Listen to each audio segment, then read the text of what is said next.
आता लाडक्या बहिणींसाठी आनंदाची बातमी आहे। पुढील 2 आठवड्यामध्ये हप्ता मिळण्याचा अंदाज आहे। ई-केवायसी प्रक्रियेमुळे हे हप्ते रखडले होते। ई-केवायसी केली नाही त्या महिला अपात्र होणार आहेत। लाडकीचा मार्च एप्रिलचा हप्ता थकीत आहे। ई-केवायसी करण्यासाठी 30 एप्रिलची अंतिम मुदत ठेवण्यात आली होती, त्यामुळे ज्यांनी ई-केवायसी केली नाही त्या महिला अपात्र होणार आहेत।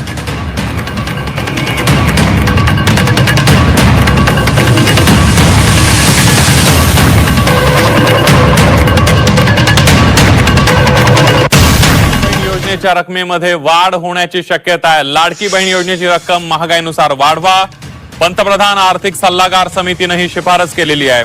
योजनेचं मूल्यमापन करून बदल करण्याच्या सूचना सुद्धा करण्यात आलेल्या आहेत। वाढती महागाई आणि बदलत्या कौटुंबिक गरजांनुसार थेट बँक खात्यात जमा होणारी सध्याची 1500 रुपयांची रक्कम पुरेशी आहे की नाही हे तपासण्यासाठी या योजनेचं मूल्यमापन करावं आणि त्यामध्ये बदल केले जावेत असा सूर या समितीच्या ताज्या चर्चासत्रातून उमटलेला आहे।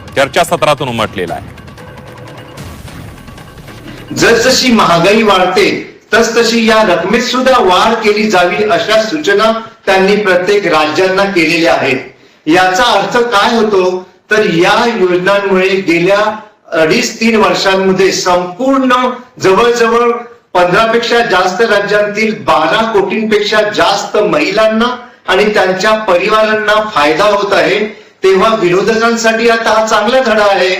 विरोधकांनी आता यापुढे अशा योजनांची बदनामी ही थांबवली पाहिजे आणि सरकारच्या या योजनांना पाठिंबा दिला पाहिजे, त्यांचं समर्थन केलं पाहिजे।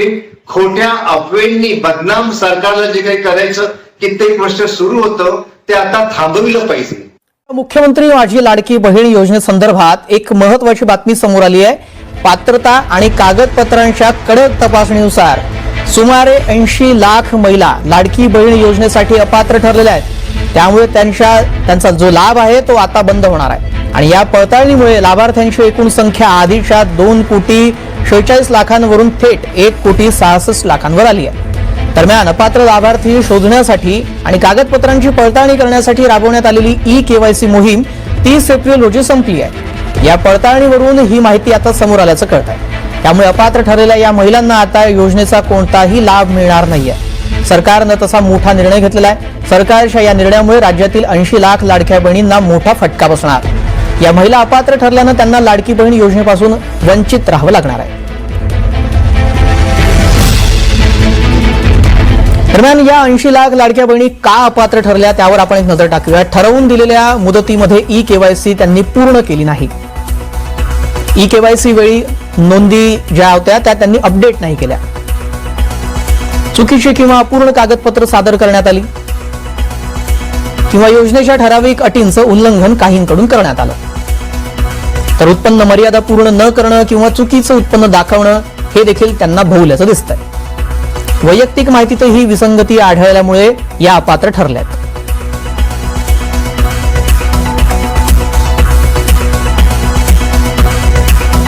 ऐंशी लाख लाडक्या बहिणी का अपात्र ठरल्या त्या संदर्भातली कारण आपण जाणून घेतली। सगळ्यांना योजनेचे हप्ते द्या नाहीतर योजना बंद करा। हिंगोली जिल्हाधिकारी कार्यालयामध्ये लाडक्या बहिणींनी गोंधळ घातला। 3 महिन्यांपासून हप्ते रखडल्यानं महिला आक्रमक झाल्यात। केवायसी करून सुद्धा 3 महिन्यांपासून लाडकी बहीण योजनेचा हप्ता मिळत नाही। बहिणींचे 4 हप्ते थकलेले आहेत। फेब्रुवारी, मार्च, एप्रिल आणि मे महिन्याचे हप्ते थकलेत। 4 महिन्यांचे हप्ते आता 2 टप्प्यामध्ये दिले जाणार आहेत। आधी फेब्रुवारी, मार्च आणि मग एप्रिल आणि मे महिन्याचा हप्ता दिला जाईल। सामाजिक न्याय आणि आदिवासी विभागाकडून हे पैसे मिळालेले नाहीत असं देखील सांगण्यात येत आहे।